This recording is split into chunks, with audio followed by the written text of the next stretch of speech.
जय हिंद दोस्तों। आज के इस इम्पॉर्टेंट लेक्चर में हम सभी डिस्कस करेंगे 19 मई 2025 के करंट अफेयर्स को। तो आप इस पूरे लेक्चर को बहुत ही ध्यान से लास्ट तक जोड़ देखिएगा। तो आपसे पहला और इम्पॉर्टेंट क्वेश्चन पूछा जा रहा है, विश्व स्वास्थ्य संगठन यानी WHO ने किस देश में पोलियो रोग के प्रकोप की घोषणा की है? आंसर हो जाएगा इसका पापुआ न्यू गिनी। तो WHO ने पापुआ न्यू गिनी में पोलियो के प्रकोप की घोषणा की है। यानी WHO का कहना यह है कि पापुआ न्यू गिनी में पोलियो रोग के कुछ मामले पाए गए हैं। पापुआ न्यू गिनी देश में आखिरी बार पोलियो प्रकोप 2018 में दर्ज किया गया था। 2020 के बाद से इस देश में पोलियो वायरस का कोई भी मामला नहीं पाया गया था।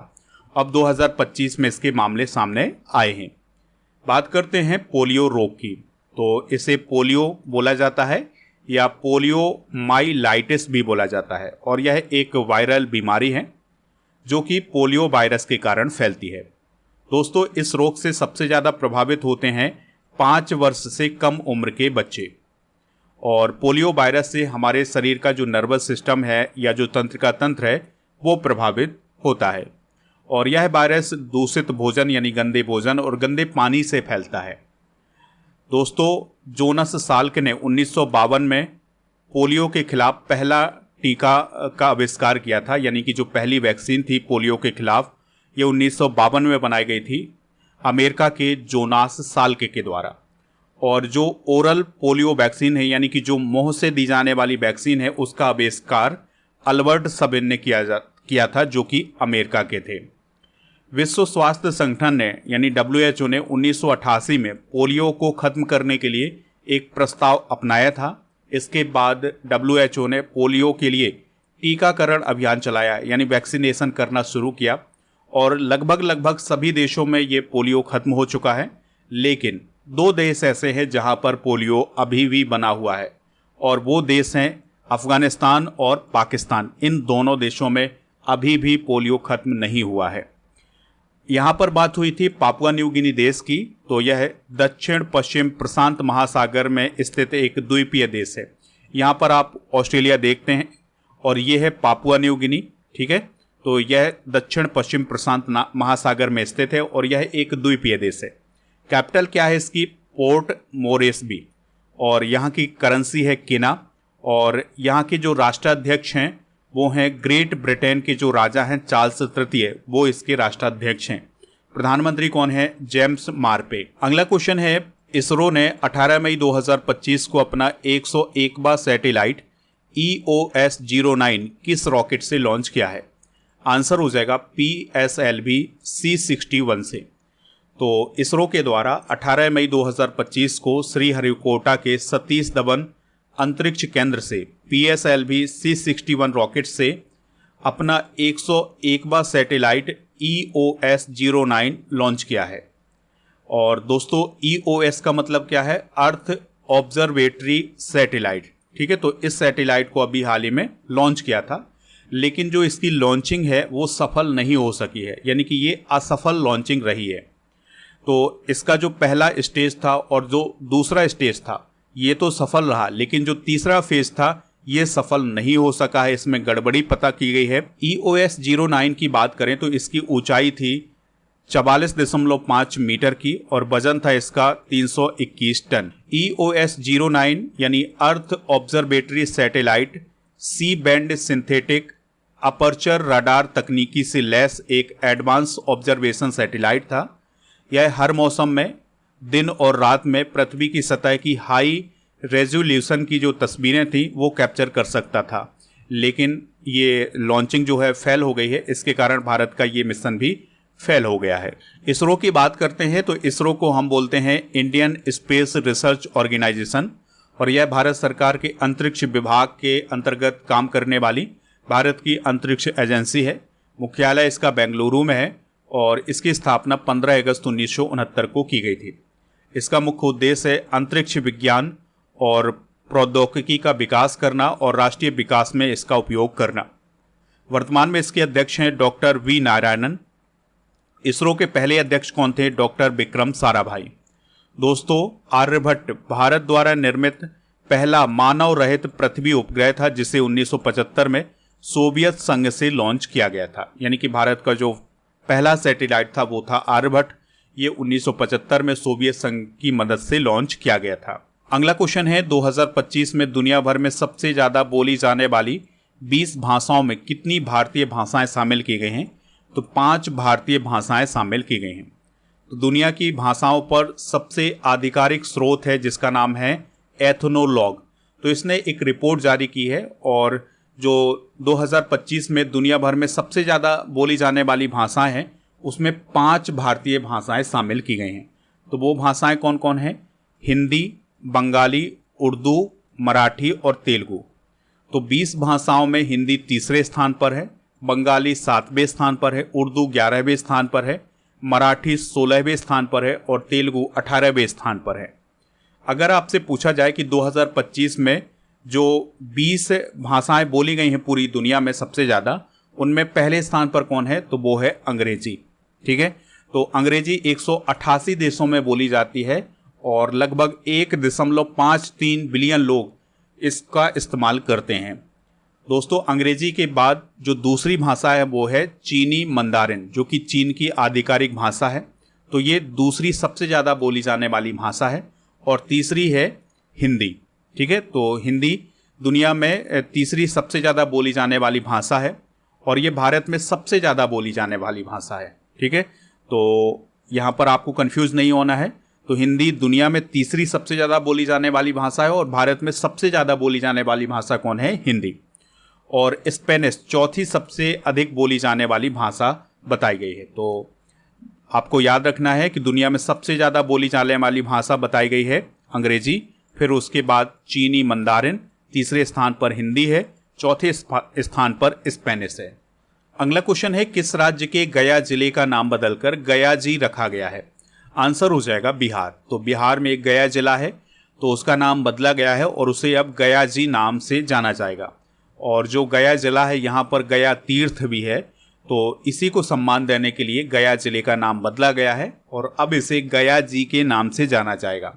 ठीक है, तो गया का नाम बदलने के लिए 55 सालों से मांग उठ रही थी। अब ये मांग पूरी हो गई है और अब गया जिले को गया जी के नाम से जाना जाएगा। दोस्तों, जो गया जिला है ये हिंदू धर्म के लिहाज से काफ़ी महत्वपूर्ण माना जाता है, क्योंकि जो पितृपक्ष वाला समय होता है उस समय लोग अपने पूर्वजों का पिंडदान यहाँ पर करते हैं। हाल ही में बदले गए कुछ प्रमुख नाम डिस्कस करते हैं, जैसे सिलक्यारा सुरंग का नाम बाबा बौखनाथ सुरंग किया गया है जो कि उत्तराखंड में है, और खुलताबाद का नाम जो कि महाराष्ट्र में है इसका नाम रत्नापुर किया गया है, और राष्ट्रमंडल खेल महासंघ का नाम राष्ट्रमंडल खेल किया गया है। जोमेटो का नाम इटर्नल किया गया है। करीमगंज जिला जो कि असम में है इसका नाम श्री भूमि। सुल्तानगंज रेलवे स्टेशन जो कि बिहार में है इसका नाम अजगैबी नाथ धाम। ध्यानचंद लाइफ टाइम अचीवमेंट पुरस्कार का नाम अर्जुन लाइफ टाइम पुरस्कार किया गया है। सराय काले खां चौक का नाम जो कि दिल्ली में इसका नाम बिरसा मुंडा चौक किया गया है, और काकसर ब्रिज जो कि लद्दाख में इसका नाम कैप्टन अमित भारद्वाज सेतु किया गया है, और पोर्ट ब्लेयर का नाम श्री विजयपुरम किया गया है। अगला क्वेश्चन है जेवलिन थ्रोवर नीरज चोपड़ा ने दोहा डायमंड लीग 2025 में कितनी दूरी का भाला फेंककर अपना अब तक का सर्वश्रेष्ठ प्रदर्शन किया है? आंसर हो जाएगा 90.23 मीटर। तो भारत के जेवलिन थ्रोवर नीरज चोपड़ा ने दोहा डायमंड लीग 2025 के दौरान 90.23 मीटर का भाला फेंक करके अपना सर्वश्रेष्ठ प्रदर्शन किया है। और ये जो दोहा डायमंड लीग 2025 आयोजित की गई है इसमें नीरज चोपड़ा ने सिल्वर मेडल हासिल किया है, और इस प्रतियोगिता में गोल्ड मेडल हासिल किया है जर्मनी के जूलियन बेवर ने। ठीक है, ये बात जरूर याद रखिएगा। तो दोस्तों, जेवलिन में अब तक के इतिहास में दुनिया भर के 25 ऐसे जेवलिन थ्रोवर हैं जिन्होंने 90 मीटर भाला फेंका है, और एशिया में 3 ऐसे जेवलिन थ्रोवर हैं जिन्होंने 90 मीटर से ज़्यादा का भाला फेंका है। तो पहला नाम है नीरज चोपड़ा का, दूसरा है पाकिस्तान के अरशद नदीम का, और तीसरा है चीनी ताइपे के चाओ सुन चेंग का। तो ये 3 ऐसे जेवलिन थ्रोवर हैं जिन्होंने एशिया में 90 मीटर से ज़्यादा का भाला फेंका है। ठीक है, तो ये हैं अरशद नदीम, इन्होंने 92.97 का मीटर का भाला फेंका है पेरिस ओलंपिक 2024 के अंदर, और इन्होंने गोल्ड मेडल भी जीता था 2024 के ओलंपिक में। फिर दूसरा नाम है चाओ सुन चेंग का, इन्होंने 91.36 मीटर का भाला फेंका था। और नीरज चोपड़ा ने अब 90.23 मीटर का भाला फेंका है दोहा डायमंड लीग 2025 में। दोस्तों, नीरज चोपड़ा का डायमंड लीग में प्रदर्शन देखते हैं तो 2022 के डायमंड लीग में उन्होंने गोल्ड मेडल हासिल किया था ज्यूरिख में, 2023 में यूजीन में उन्होंने सिल्वर मेडल, 2024 में ब्रसेल्स में सिल्वर मेडल जीता था। नीरज चोपड़ा ने ओलंपिक की बात करें तो गोल्ड मेडल जीता था 2020 में, 2024 में उन्होंने ओलंपिक में सिल्वर मेडल जीता था। वर्ल्ड चैंपियनशिप 2020 में उन्होंने गोल्ड मेडल जीता था और 2022 में सिल्वर मेडल जीता था। अगला क्वेश्चन है, वित्त वर्ष 2025 में सबसे अधिक जीएसटी संग्रह करने वाले राज्यों में पहले स्थान पर कौन है? आंसर हो जाएगा महाराष्ट्र। तो दोस्तों, महाराष्ट्र 3,18,497 करोड़ रुपए के जीएसटी संग्रह के साथ वित्त वर्ष 2025 में शीर्ष 10 भारतीय राज्यों में टॉप पर है। ठीक है, यानी कि सबसे ज़्यादा जो जीएसटी का कलेक्शन किया गया है वो महाराष्ट्र राज्य से किया गया है। तो टॉप 10 राज्यों में पहले स्थान पर कौन है? महाराष्ट्र। और महाराष्ट्र में वित्त वर्ष 2025 में 3,18,497 करोड़ रुपए का जीएसटी का कलेक्शन किया गया है। गुजरात दूसरे स्थान पर है और कर्नाटक तीसरे स्थान पर है। और आपको ये बात भी याद रखना है कि 2024 में भारत का जो कुल जीएसटी कलेक्शन है ये 21.36 लाख करोड़ तक पहुंच गया है, जो कि अब तक की हिस्ट्री में सबसे ज़्यादा है, यानी कि 2017 के बाद ये सबसे ज़्यादा है। बात करें अगर हम जीएसटी की तो इसे गुड्स एंड सर्विस टैक्स बोला जाता है और यह भारत में वस्तुओं और सेवाओं के निर्माण, बिक्री और उपभोग पर लगाया जाने वाला एक अप्रत्यक्ष कर है। भारत में 1 जुलाई 2017 से जीएसटी लागू हुआ था और जीएसटी को 101वें संविधान अधिनियम के अनुरूप पारित किया गया था। असम जीएसटी बिल को मंजूरी देने वाला भारत का पहला राज्य था। जीएसटी का स्लोगन क्या है? One nation one tax one market. GST के तहत 5 प्रकार के टैक्स स्लैब हैं, जिसमें 0%, 5%, 12%, 18% और 28% है। भारतीय संविधान का अनुच्छेद 279A जीएसटी परिषद के गठन से संबंधित है। जीएसटी को सबसे पहले फ्रांस देश में लागू किया गया था।